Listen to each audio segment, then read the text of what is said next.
Hi everyone, I welcome you to the backstories from the wild. Lion Tailed Macaques feeding on jackfruit has been filmed a lot of times before, but this scene is different because usually these macaques deter being out in the rain and feeding on anything. When a lion-tailed macaque is out in the rain and feeding on something, it means that the individual is desperate.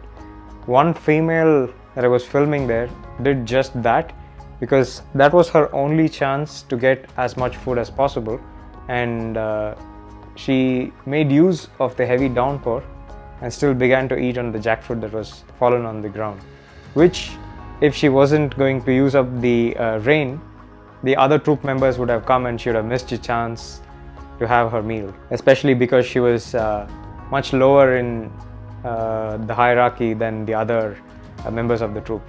I was already filming other macaques feeding on the jackfruit on the ground, and when it began to rain heavily, I immediately thought that I need to film the drama that's about to happen here. I mean, I was also pushing my luck because most of the time if it's heavy rains, the animals are not going to come down. But then I thought, okay, why not just wait here and try to roll if anything at all happens.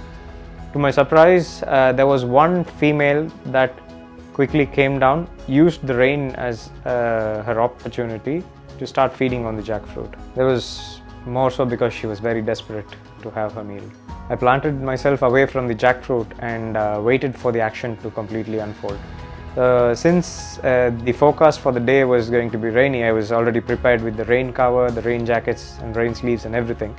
So I was in place with all of them together. But since it was a huge downpour, I opted for another umbrella as well.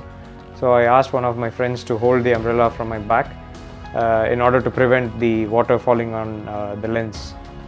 So that helped me set up and start filming when it was raining. During this time I had to be even more careful because an umbrella sometimes spooks the macaques. So I had to be very careful and placed it in a certain angle that would also prevent the rain, and I also stayed completely still so that the animals weren't being disturbed or being spooked by an external object all of a sudden. The female that came down in the rain and started feeding was already very comfortable, and she was just using the opportunity and feeding on.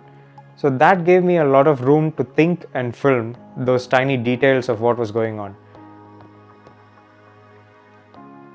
More than getting the details of her feeding on the jackfruit, I wanted the scene to be completely shown. So it was more about a medium wide shot or a medium shot that showed that there was rain and the animal was sitting in the rain and munching on the jackfruit all by herself. With the macaque feeding in the rain, there was nothing really I wanted more than what she was already doing. So I was really happy to get that drama. Every look she gave me, it was so powerful, especially when it was raining and there was no other troop member around, and she was all by herself with dripping water all across her face and her hair, and then she's just sitting there and feeding on it. It was such a powerful scene that I was able to get. It was so dramatic with all those contrasts and everything. But what was more interesting was the backstory of the macaque itself, because she was making use of that chance to get a good meal, which otherwise wouldn't have been available for her so easily.